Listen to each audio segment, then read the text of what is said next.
প্রিয় দর্শকবৃন্দ, মক্কার পবিত্র হারাম শরীফের মধ্যে অবস্থিত জমজম কূপে এক অসাধারণ অলৌকিক ঘটনা ঘটেছে। লক্ষ লক্ষ মানুষ নির্বাক হয়ে গিয়েছিল এই ঘটনা দেখে। যখন একদল বিজ্ঞানী কূপের ভিতরে প্রবেশ করেন, তখন তারা এমন কিছু দেখেন যা দেখে সঙ্গে সঙ্গে উচ্চস্বরে বলে ওঠেন, আল্লাহু আকবার। কিন্তু তারা আসলে কি দেখেছিলেন? শুরু করার আগে, আর আপনি কি কখনো জমজমের বরকতময় পানি পান করেছেন? নিচে মন্তব্যে আমাদের জানান। আসসালামু আলাইকুম সম্মানিত দর্শকবৃন্দ।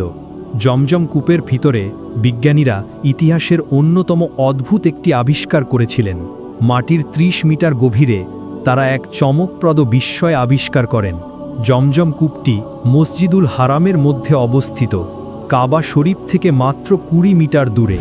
এটি প্রতি সেকেন্ডে প্রায় ২০ লিটার পানি উত্তোলন করে এবং এর মোট গভীরতা ৩০ মিটার। তবে মক্কায় অবস্থানরত একজন ইসলামী গবেষক ডক্টর মাজেন সারদুইন একটি উল্লেখযোগ্য ঘটনা শেয়ার করেন। তিনি ১৯৭১ সালের এক ঘটনার কথা বলেন, যেখানে এক ব্যক্তি একটি অস্বাভাবিক দাবি করেছিলেন।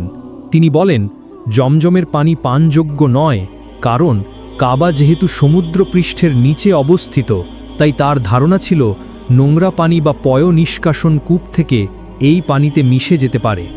এই অভিযোগের পর সৌদি আরবের বিজ্ঞানীরা সত্যতা জানার জন্য উদ্যোগ নেন। তারা জমজমের পানির নমুনা সংগ্রহ করেন এবং ইউরোপের বিভিন্ন পরীক্ষাগারে পাঠান, যেন আধুনিক বৈজ্ঞানিক পদ্ধতিতে বিশ্লেষণ করে বোঝা যায় পানি আসলে পানযোগ্য কিনা। এটাই ছিল প্রথম বড় চমক। রাসায়নিক প্রকৌশলী মুইন আহমদ নামের এক বিজ্ঞানীকে পানি সংগ্রহের দায়িত্ব দেওয়া হয়। এটা ছিল তার জীবনের প্রথমবার জমজম কূপকে নিজের চোখে দেখা। তিনি প্রথমবার কূপটি দেখে বিশ্বাসই করতে পারছিলেন না। মাত্র ১৮ ফুট লম্বা এবং ১৪ ফুট চওড়াই ছোট কূপটি কিভাবে হাজার হাজার বছর ধরে লক্ষ লক্ষ হাজিদের পানি যোগাচ্ছে। এখান থেকেই রহস্যের সূচনা। মঈনুদ্দিন যখন কূপে নেমে পর্যবেক্ষণ শুরু করেন, তখন তিনি একটি অদ্ভুত বিষয় লক্ষ্য করেন। জমজম কূপে কোথাও দৃশ্যমান কোনো পানির উৎস ছিল না, অর্থাৎ বোঝাই যাচ্ছিল না পানি কোথা থেকে আসছে। তখন তার মাথায় একটি সাহসী চিন্তা আসে। তিনি একটি শক্তিশালী পাম্প বসিয়ে দ্রুত গতিতে পানি উঠানোর ব্যবস্থা করেন। উদ্দেশ্য ছিল পানি যতটুকু কমবে ততটাই গভীরে গিয়ে দেখা যাবে আসল উৎসটি কোথায়। কিন্তু তখনই ঘটে যায় একটি বিস্ময়কর ঘটনা। পাম্প দিয়ে প্রচুর পরিমাণে পানি তুলেও কূপের পানির স্তর একটুও কমেনি, বরং তিনি লক্ষ্য করেন তার পায়ের নিচে বালু নড়াচড়া করছে এবং পানি একটি অদৃশ্য উৎস থেকে ঠিক সেই পরিমাণেই উঠে আসছে যতটা পাম্প দিয়ে তোলা হচ্ছে। ফলে জমজম কূপের পানির স্তর একটুও পরিবর্তিত হয়নি। মঈনুদ্দিন এরপর পানি সংগ্রহ করেন এবং তা ইউরোপ ও সৌদি আরবের পরীক্ষাগারে পাঠান বিশ্লেষণের জন্য। কিন্তু পরীক্ষার ফলাফল যখন ফিরে আসে, তা ছিল সত্যিই বিস্ময়কর। বৈজ্ঞানিকভাবে প্রমাণিত হয় জমজমের পানি পৃথিবীর অন্যান্য পানির চেয়ে সম্পূর্ণ ভিন্ন প্রকৃতির। এতে ক্যালসিয়াম এবং ম্যাগনেসিয়াম লবণের ঘনমাত্রা অনেক বেশি থাকে। সম্ভবত এ কারণেই জমজমের পানি ক্লান্ত ও পরিশ্রান্ত হাজিদেরকে দ্রুত সতেজ ও শক্তিতে ভরপুর করে তোলে। তবে এর থেকেও বেশি গুরুত্বপূর্ণ বিষয় ছিল জমজমের পানিতে প্রাকৃতিকভাবে ফ্লুরাইড যৌগ থাকে, যা শক্তিশালী জীবাণুনাশক হিসেবে কাজ করে। সাধারণত অন্যান্য কূপে দীর্ঘ সময় পর ছত্রাক ও জলজ উদ্ভিদ জন্ম নেয়, যা পানির স্বাদ ও গন্ধ পরিবর্তন করে দেয়। কিন্তু জমজম কূপে এমন কিছুই ঘটে না। কোনো ছত্রাক বা জলজ উদ্ভিদের অস্তিত্বই নেই। এই কারণেই জমজমের পানির স্বাদ ও বিশুদ্ধতা যুগের পর যুগ ধরে অবিকৃত ও অক্ষুণ্ণ রয়েছে। কিন্তু ঘটনাগুলো এখানেই শেষ হয়ে যায়নি। এই আবিষ্কারের কয়েক বছর পর জমজম কূপের গভীরে আরও এক অবিশ্বাস্য ঘটনা ঘটে। বিজ্ঞানীদের একটি দল আবারও কূপে নামেন পানির উৎসের সঠিক অবস্থান নির্ধারণের জন্য। তবে তারা যে চমকের মুখোমুখি হন তা ছিল সম্পূর্ণ অপ্রত্যাশিত। তারা যতবার দিক নির্ণয়ের যন্ত্র কম্পাস ব্যবহার করতে যান, প্রত্যেকবার যন্ত্রগুলো ভুল কাজ করতে থাকত। কোনো অবস্থাতেই তারা পানির উৎসের দিক নির্ণয় করতে পারেননি। যন্ত্রগুলো যেন কূপের ভিতরে কাজই করছিল না। তবুও বিজ্ঞানীরা হাল ছাড়েননি। তারা আরও উন্নত ভিডিও ক্যামেরা ও অক্সিজেন ট্যাঙ্ক সহ ডুবুরি নিয়ে আসেন, যাতে কূপের গভীর অংশ অনুসন্ধান করা যায়। এখানেই আসে আরেকটি বড় চমক। ডুবুরিরা কূপের ভিতরে অনেকগুলো বস্তু খুঁজে পান, যার মধ্যে ছিল বিচিত্র আকৃতির পাত্র এবং প্রাচীন মুদ্রা, যেগুলোর সঠিক সময়কাল নির্ধারণ করা যায়নি।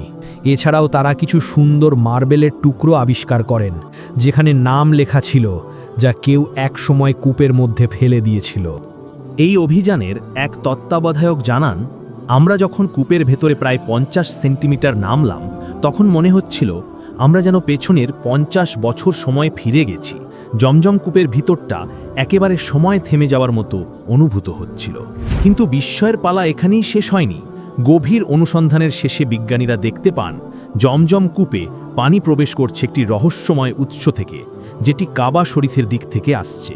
তারা আরও লক্ষ্য করেন যে পানির উৎসের শেষ প্রান্তে একটি পাথরের পাত্রের মতো অংশ আছে, যেটি পানিকে জমা রাখার আধার হিসেবে কাজ করছে। আরও আশ্চর্যের বিষয় হলো, যখন বিজ্ঞানীরা সেই নির্দিষ্ট উৎস থেকে একটি পানির নমুনা সংগ্রহ করেন, তখন তারা দেখতে পান এতে সাধারণ পানিতে থাকা জীবাণুর কোনো অস্তিত্বই নেই। প্রশ্ন জাগে, কিভাবে একটি পানির উৎস ভূগর্ভে শত শত বছর ধরে সম্পূর্ণ বিশুদ্ধ থাকতে পারে? এটি নিঃসন্দেহে জমজম কূপের একটি অলৌকিকতা। 2 পবিত্র মসজিদ নিয়ে গবেষণায় নিযুক্ত একজন গবেষক জমজম কূপের অলৌকিক ইতিহাস তুলে ধরেন। জমজম কূপের গল্প শুরু হয় মহান নবী ইব্রাহিম আলাইহিসসালামের মাধ্যমে। আল্লাহ সুবহানাহু ওয়া তাআলা তাকে আদেশ করেন যেন তিনি তার স্ত্রী হাজেরা আলাইহিসসালাম এবং তাদের ছোট সন্তান ইসমাইল আলাইহিসসালামকে মক্কার এক ঊষর জনমানব শূন্য উপত্যকায় রেখে আসেন। যখন তাদের কাছে থাকা খাদ্য এবং পানি শেষ হয়ে যায়, তখন হাজেরা আলাইহিসসালাম পানি খোঁজার জন্য সাফা ও মারওয়া পাহাড়ের মাঝে বারবার দৌড়াতে থাকেন। ঠিক সেই সময়ই ঘটে যায় এক চিরকালীন অলৌকিক মুহূর্ত। জিবরাইল আলাইহিসসালাম তার ডানার আঘাতে মাটি থেকে এমন এক ঝর্ণার সৃষ্টি করেন, যা ইতিহাসের সর্বশ্রেষ্ঠ পানীয় হয়ে ওঠে। এটাই জমজম কূপ। হাজেরা আলাইহিসসালাম সেই পানি হাত দিয়ে উঠিয়ে খেতে শুরু করেন। এর কিছুদিন পর চারদিক থেকে বিভিন্ন গোত্র মক্কার দিকে আসতে থাকে জমজমের পানি এবং আশেপাশের বরকতের কারণে। এরপর নবী ইব্রাহিম আলাইহিসসালাম এবং তার পুত্র ইসমাইল আলাইহিসসালাম মিলে পবিত্র কাবা ঘর নির্মাণ করেন। কালের পরিক্রমায় এমন এক সময় আসে যখন জমজম কূপ মাটি চাপা পড়ে হারিয়ে যায়। এই ঘটনা ঘটেছিল আব্দুল মুত্তালিব অর্থাৎ নবী মোহাম্মদ সাল্লাল্লাহু আলাইহি ওয়াসাল্লামের দাদার সময়ের আগে। একসময় আব্দুল মুত্তালিব বারবার এক অদ্ভুত স্বপ্ন দেখতে থাকেন, যেখানে তাকে নির্দেশ দেওয়া হচ্ছিল যেন তিনি জমজম কূপটি পুনরায় খনন করেন। তিনি সেই স্বপ্নের অনুসরণে কূপটি খনন করেন এবং এর পানি আবারও প্রবাহিত হতে শুরু করে। এরপর থেকেই এই কূপই হাজার হাজার হাজিদের জন্য জীবনের উৎস হয়ে রয়ে গেছে। প্রিয় দর্শকবৃন্দ, জেনে রাখা গুরুত্বপূর্ণ যে একসময় জমজম কূপটি ছিল হজরতদের তাওয়াফ করার মূল এলাকার কেন্দ্রস্থলে। এই কূপটি ছিল তামার তৈরি এক বৃত্তাকার রিং দ্বারা ঘেরা। ওপরে ছিল একটি ঢাকনা ও দড়ি পুলির ব্যবস্থা, যার মাধ্যমে পানি উত্তোলন করা হতো। এই পুলির ব্যবস্থা ছিল 1400 হিজরির শেষের দিকে নির্মিত। একটি তামার বালতিও কূপের ভেতর পাওয়া গিয়েছিল, যা বহু পুরনো ছিল। পরে কূপের উপরিভাগের পুরনো গঠন সম্পূর্ণভাবে সরিয়ে ফেলা হয় এবং কূপে নামার প্রবেশপথটি স্থানান্তর করে তাওয়াফের চত্বরের নিচে নেওয়া হয়। এই পরিবর্তনের উদ্দেশ্য ছিল হজ ও ওমরা পালনকারী হাজিদের চলাচলে আরও সহজতা ও প্রশস্ততা তৈরি করা। মসজিদুল হারামের সম্প্রসারণ ও হাজিদের সুবিধার জন্য আধুনিক সময়ে জমজম কূপের রক্ষণাবেক্ষণে নতুন পদক্ষেপ নেওয়া হয়। জমজম কূপের পবিত্রতা ও বিশুদ্ধতা বজায় রাখতে এবং হাজিদের জন্য আরও সহজ প্রবেশাধিকার নিশ্চিত করতে নিয়মিত বিরতিতে এর পরিষ্কার পরিচ্ছন্নতা ও সংস্কার কাজ পরিচালিত হয়। এই উদ্দেশ্যে গঠিত হয় একটি বিশেষজ্ঞ দল, যার নেতৃত্বে ছিলেন একজন দক্ষ ও অভিজ্ঞ ব্যক্তি। তাদের দায়িত্ব ছিল জমজম কূপের প্রতিটি অংশকে সম্পূর্ণভাবে পরিষ্কার ও পবিত্র করা এবং একটুও অবহেলা না রেখে সব কাজ সম্পন্ন করা।